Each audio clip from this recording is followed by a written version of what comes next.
So how do you even prepare for something like this? And there's a lot of different things that Cam talked about: power outages and what else? Say cyber attacks and things like that. So surf sharks, and all those different things. But the biggest thing when it comes down to it is losing power. That's going to be the worst part about all of it, right? The grid down, the grid failures, and those types of things. And we've talked about this several times, but here's just like a couple of things to think about, some things you can prepare, because, in Y2K, that was the thing we were worried about. It's like, well, the power's going to go out. That's what I would be worried about. And here we are. What are we going to do? So that's one of the biggest things. It's like all the people that hack into the the nuclear power plant systems. Watched them control the mouse and everything. Exactly. So yeah, those are all digital. Yeah. So when the power goes out, supply chains are going to be affected. There's so many different things, especially if it lasts for more than a few days, right? So there's a few things to think about once that power goes out. So I'm always thinking about it. As soon as the power goes out, I'm like, is this it? That's all you need. Like, is this like an hour, or is I this was like thinking about that the other day? Do you know what I mean? When my text wouldn't go through, I'm like, is this wonder it? if an EMP just went off. Exactly. Yeah, and you it think about protected that, right? my phone, but the cell was all down. So Yeah, I I know. have those thoughts, but it's probably not a bad idea to have those thoughts when I those think things so. go down, because those first few hours and minutes in those situations are going to be pretty crucial, right? Because the first thing I think about is okay, where's my family? When the power goes out, even if the power goes out here at work, I will text my wife immediately. Hey, is the power out there? Everything okay? What's going on? Where are the kids? You know what I mean? At least kind of get a First thought, do I get my COVID vaccine? Do I have my mask? I gotta post it on Facebook Yeah. real quick. I'll let everybody know I got it. No, but I want to know okay, where's my family? Okay, if shit is going down, at least I know where they're at right now. It's the most important part. And I've kind of got that figured out. So think about that, and think about those lines of communications, how you're going to get in touch with them. And again, it goes back to emergency plans. You know how I love to talk about those, but you've got to have those issues worked out before it all goes down. Yeah. Your stress is yeah, exactly. Okay, know where they're still at. stressful. Worst comes to worst, I can walk home. Everything's going to be okay. Everybody has a plan. My kids Yes. have a plan. Yeah, and in these in those instances, knowledge is going to be huge. Information is going to be really big. So you have to know, how am I going to get the information to know, is this long term? Is this short term? YouTube. Yeah, Gangnam style. So you're going to be thinking about your cell phone, your ham radio, two ways, CB, mesh network stuff, emergency apps on your phone. I think those are huge, like the FEMA app and the Red Cross app. I agree. I think it makes no sense not to have those. Yeah. Because you get that information. I get stuff all the time Everybody about fires. freaks about FEMA and Yes. all that stuff. These Use have it. such useful. Use it. Yeah. Okay, and at that point, you don't know if it's long term, short term. Go hit that grocery store. Go get that toilet paper. Go get whatever you need. There's nothing wrong with topping off No. your supplies. No, there's really nothing I wrong do with have it. a problem with you just buying everything else. Yes. Yeah. Let me just clean the whole aisle off. Don't do that. Don't do that. That's not great. But top your stuff off. Top your stuff off. Go and do it. Make sure that at your home you have backup lighting sources, because if this thing lasts for very long, you're going to want lights. And I have suggested it once, so I'm going to suggest it again. The Solar Home 620 from BioLite is my preferred way to light my house. I've had mine up for 2 winters now. In my solar... Two winters now we've had BioLite. I was the way you said that. Yeah. 2 winters. It's been 2 winters. And my BioLite still works. We got to do a commercial. But for 'em that. I've had snow, rain, wind, everything on that solar panel. Yeah. And I walk into my shed and the lights always work. Right? It's awesome. It's an awesome system. And they're easy to throw up. Awesome system. 2 winters. Awesome system. And that's another thing. We're talking about the winter. If that power goes out, how are you going to keep warm? You know what I mean? It's been a long 2 winters. 2 winters. One apocalypse. Great idea. I was talking about being at my grandpa's house on New Year's Eve that year. But 2 winters. 2 winters. 25 winters ago. Yeah. But he had a wood burning stove, and I remember having the conversation, if the power goes out, he's like, we're gonna be fine. Pappy, what's this? Pappy, what's gonna happen? The computer's gonna kill us all. Why didn't I have a digital fireplace? That's exactly what I sounded like. No, but he's like, look, we've got. Oh, Pappy, I'm cold. Throw another piece of wood on a fire. We got wood to last 2 winters, boy. Bigfoot sounds. No, but he's like, look, we've got the wood burning stove. We've got wood for, a long time. We're going to be all right, But you have to think about that. How are you going to... How you gonna keep us warm, Pappy? What's all the wood piled for? Pappy, what's necking? Is pecking and petting and necking okay? Do you pet and peck at the same time, Pappy? Questions of life, son. Shut up, son. I'm watching the Throw news. another wood on a fire. Anyways, yeah, so make sure you can keep something warm, like a room warm or something at your home, because if that power goes out, boy. I'm telling you, it's going to happen either on a July day that's 116, or it's going to happen in the middle of winter when it's the coldest day. It's going to happen. The crazy thing is we don't even have in between days here. It's 116 or it's a negative 116. Like spring is a day. Yeah, sometimes. Sometimes it's like just the morning of a day. The second half of the day is summer. We don't even get a full, then you got to think about the food in your freezer and your fridge. You got to deal with those real quick. What are you going to do? You going to eat it? Huh? Stop yelling at me. Figure it out, all right? I wasn't expecting questions. Yes. I did not prepare for this.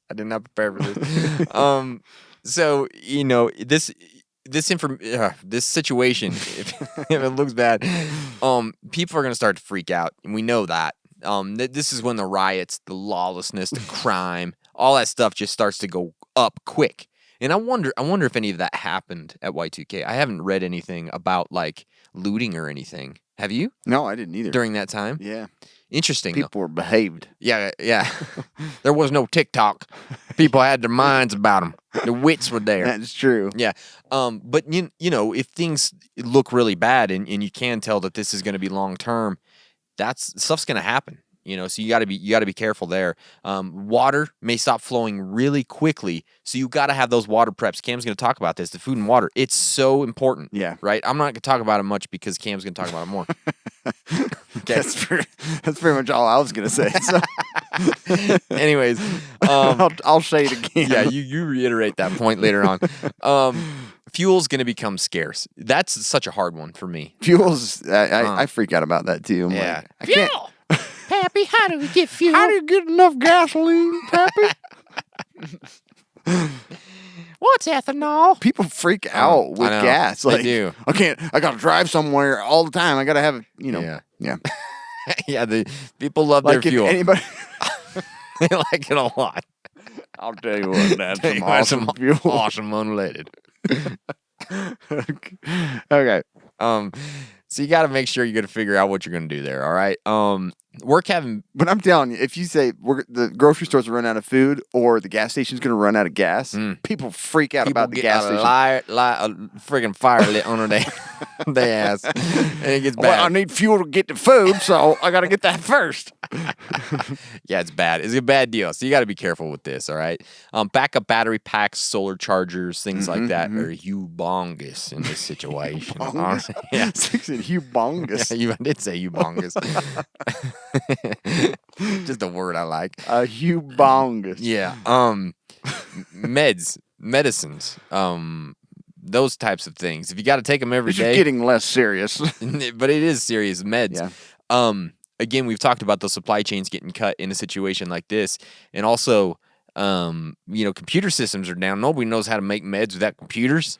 Nobody knows how to give them to you without computers. It's not in a computer. I can't give it to you. It's true. You know what I mean? What are you going to do? Dosages and stuff like the old-fashioned way of calculating how much your kid gets. Computer does it for you. Yeah, exactly. Well, we still put it. So, you just be careful, be aware, figure out what your backup plan is. Maybe have some alternative methods to treat whatever condition you have. Yeah, you know what I mean. And sometimes that's not.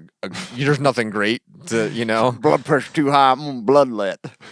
Get some of that blood I heard off. they used to do that. Just drop the pressure in my blood system. But I mean, even, maybe it is high blood pressure, but know the natural ways to help alleviate that. Maybe that's some exercise, not too much, but some, right? And then some breathing and meditation and yoga or whatever that might be. But at least have. If you're not married and don't have kids, blood pressure solved. Get divorced, get rid of your kids, your blood pressure going to come down. Never mind, just kidding. Love you. Love your family. Love you. Thanks for listening, all of you. I don't let my kids listen. Do you live near a nuclear power plant? No. You don't. See, you had that one ready. You're ready with that one. But what are the plans if it goes offline? And run? Because that's what probably I do. I don't know. Put your card on. Put your card in your back pocket. Yeah. Your Geiger counter. The dosimeter card or whatever the heck it is. But they usually have backup power, but I don't think it lasts very long. Yeah. And I've just asked Fukushima. That went down, didn't go well, right? Things went bad. So just those are some things to think about with the power outage in this type of situation. The other thing is we're talking about a digital type apocalypse, right? Maybe this Y2K bug starts taking out digital files and eating them. They're just gone. Just cutting numbers in half. Yeah. Now it used to be 1-0. Now it's just 1 or 0. Yeah. Right. Mm-hmm. So having a hard copy in a fire safe of really important documents is super. It's a good idea. I always try and keep that updated, but man, I don't do a great job at it. Seems like the cards keep coming in, Yeah, sure. I know. It's hard. This one's already expired. Okay. But I mean, even, things like birth certificates, passports, deeds, wills, driver's license, dick points, all those things, you got to have them. So get that hard copy back up because... I actually just did that 2 weeks ago. Did you? Copied all my cards. Thanks for reminding me to do it. Yeah. I posted it online. We were a team. Did you? I don't remember that. No, I didn't post it. Oh. Post all my cards online. Oh, you did? No, I did a picture of all my cards front and back. Oh, nice. And then all our identification. Who I am. I want people to know who I am. Cam. I am here. I made some am a prepper. Got like a vest. Legit name tags. Beautiful. For all my family. Also have that digital backup on a flash drive, that's somewhere else, not connected to the internet. And then maybe even have one in the cloud that might, maybe this might not be useful in a situation like this, but it's another backup that's somewhere safe, that's off-site. Did you say cloud? I said a cloud. No preppers use cloud. Cumulonimbus cloud. Like Cam said, pictures of credit cards, statements, and things like that. Family photo backups, boy, if you lose those.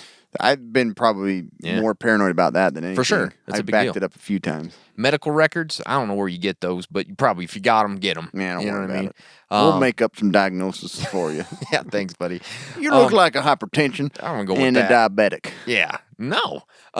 Crypto wallet backups. These days, boy. I guarantee insurances will have all of your diagnoses. Oh, they will. No matter what. Yeah.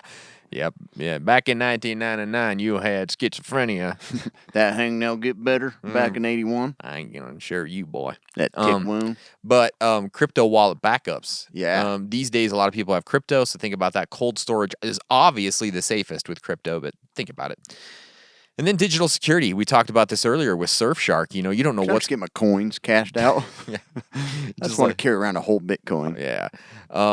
This could be a new cyber war. I mean, there could be just like cyber attack after cyber attack happening. So you need to be aware of your online security in parts of this, like VPN, like Surfshark, strong passwords, multi-factor identification, RFID blocking wallets, those things like that, Faraday bags, Faraday cages for your crucial gear. Those are just some other things that are sort of similar that you need to be thinking about. And we did an episode a while back on what was it, like cyber sort of security cyber warfare for preppers or something. Like I don't remember what it was, but that would be a good one to go back and listen to for that type of stuff. I think that one nowadays is super important. Yeah, absolutely. All the stuff we say is super important. But. So to me, the big lesson about doing this Y2K thing is that the system that we live in is very, very fragile, and a computer glitch of 2 numbers could send us into a tailspin as a society, and everything could just go off of a cliff. So what we're trying to say is be smart, prepare for it, but don't be so scared of it that you don't use the technology. If you're not using it, you're a stupid idiot. Yeah, you're wasting. You've got to be using it. Hours. Yeah, a day. Use the technology, but just understand its limitations, its risks, and its vulnerabilities, and just be ready for it.